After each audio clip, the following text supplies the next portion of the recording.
अंत में बहुत सुंदर व्याख्या कर रहे हैं। संस्कृति की रक्षा, धर्म की रक्षा, जिन शासन की रक्षा और देश की रक्षा, धर्म धर्मात्माओं की रक्षा करना ये प्रत्येक धर्मात्मा का कर्तव्य है। भावों में विशुद्धि हो, परिणामों में शुद्धि हो, प्रसन्न भाव हो, शांत चित्त हो। लेकिन शांत रहना उचित है, परंतु मंद बुद्धि होना उचित नहीं है। शांत रहना उचित है, विवेकहीन होना उचित नहीं है। स्वार्थ के लिए शांत है, लघु स्वार्थों के पीछे दीर्घ लाभ खो देते हैं लोग। ध्यान दो, लघु लाभ के पीछे दीर्घ लाभ छोड़ देते हैं लोग। जैसे अंश के राग में शरीर का विघात कर लेना। बोले एक शरीर का एक अंश, एक इंद्रिय, स्पर्श इंद्रिय,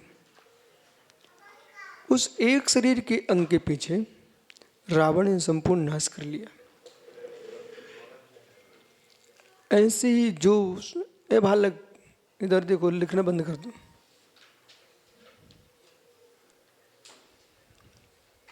किसी व्यक्ति से बात करना है, किसी व्यक्ति का चेहरा देखना है, इतने से काम के पीछे उस व्यक्ति ने अपनी पूरी गंभीरता का नाश कर लिया। चेहरा देखना भी व्यसन है। स्वयं का चेहरा देखना व्यसन है, पर का चेहरा देखना व्यसन है।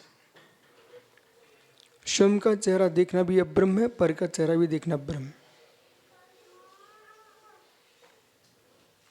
अब यहां गहरी बात बोल रहे हैं, तुम शांत जीवन तो जियो, पर विवेक के साथ जियो।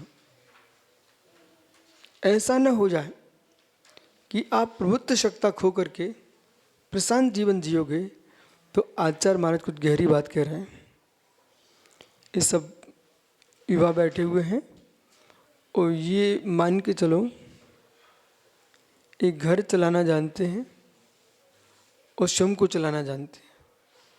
जो घर को चलाना जानता है, स्वयं को चलाना जानता है, वही देश को चला सकता है। जो अपने घर के ही मुखिया नहीं बन पाए, वे देश के क्या मुखिया बन पाएंगे। जो बेटे की माँ से ही फैल हो चुके हैं, वे जगत का पालन क्या कर पाएंगे। जो स्वयं के परिणामों से ही फैल हो चुका है, वो जगत का क्या पालन कर पाएगा।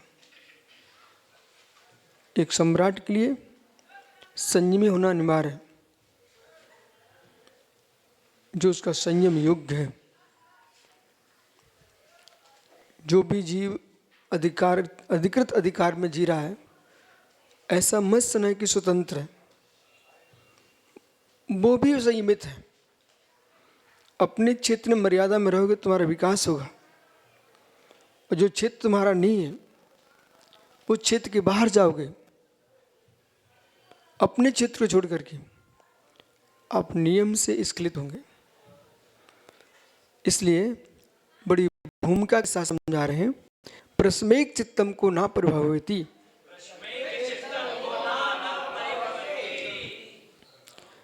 प्रस्मेक चित्तम, जो शांत एक शांत रहता, तो एकांत से शांत रहो ना।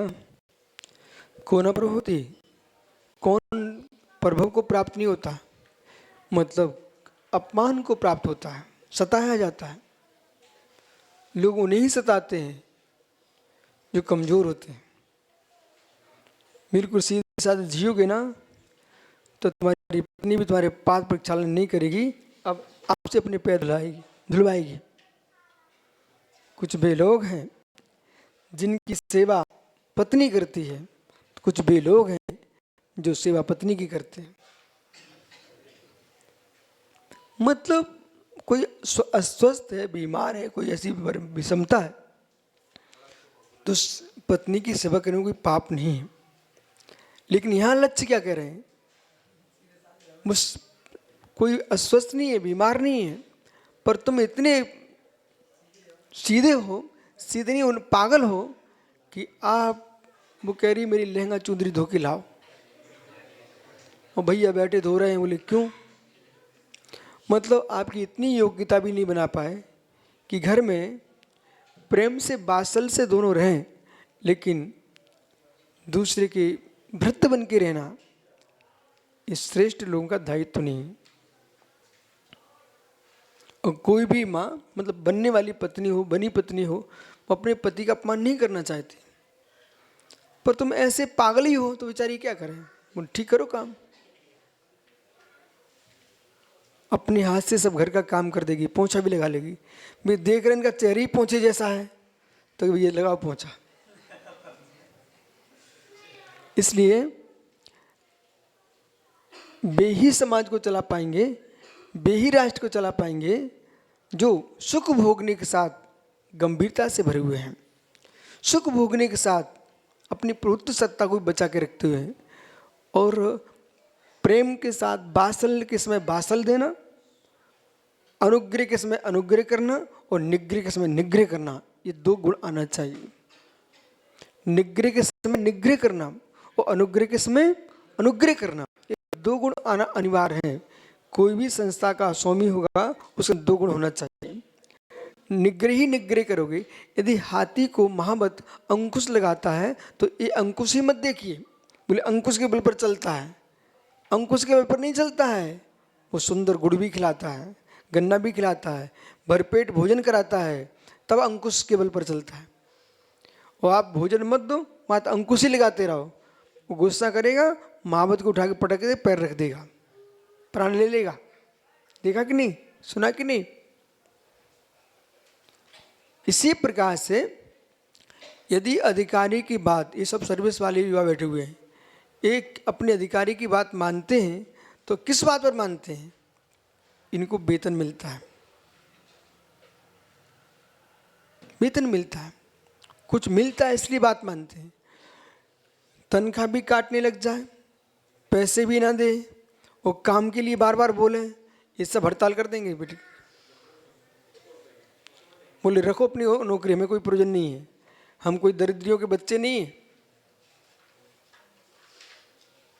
सर्विस भी देश की सेवा है, इनके बल पर देश चल रहा है, न कि मात्र जो देश की सीट पर बैठे हैं उनसे देश नहीं चलता। वे देश जो चला रहे हैं उनका संचालन कर रहे हैं, पर देश तो झाड़ू लगाने वाले से, जो बड़ी बड़ी पोस्ट पर बैठे उनसे चलता है। इसलिए सबके प्रति निग्रह करने की भी क्षमता रहना चाहिए और अनुग्रह करने की भी क्षमता रहना चाहिए। और 24 घंटे शांत बैठोगे तो मालूम कोई भी तुम्हारा अपमान कर देगा, कोई भी अपमान कर देगा।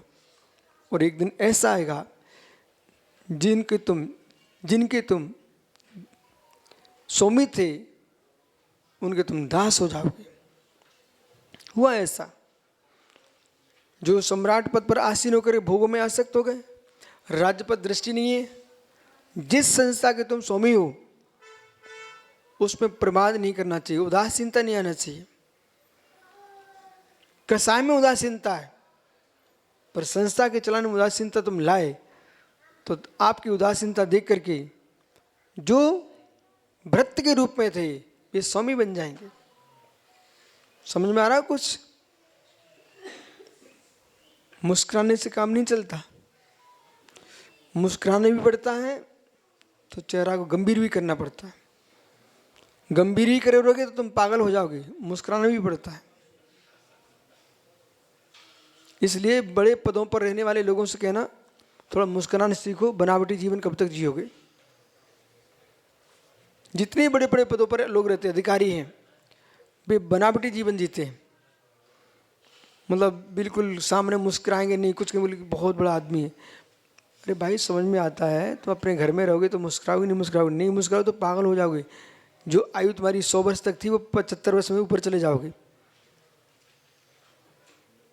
देख बालक गोइल, तेरे पीछे दादाजी बैठे हैं, आगे। हाँ, वे अभी तक क्यों जी रहे हैं?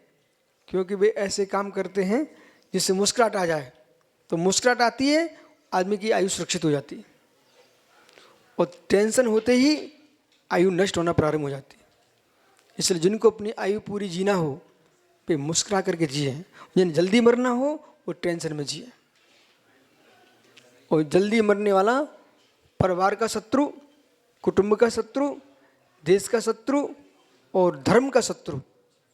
माना कि ये दादाजी से अच्छे काम हो रहे हैं, इनके कहने से लोग बात माने, अच्छे काम में बच्चे लगे हुए हैं, ये चाहे हम तो को तो मरना है, तो इतने लोगों को उपकार छूटा कि नहीं छूटा?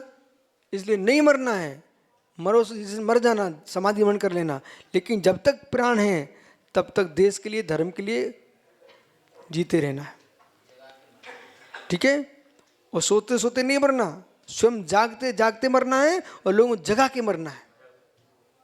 जो समाधि वर्ण करते हैं वे जगत को जगा के जाते हैं और स्वयं जागते जाते हैं। ठीक है? से आगे मिलेंगे। जो है भांजे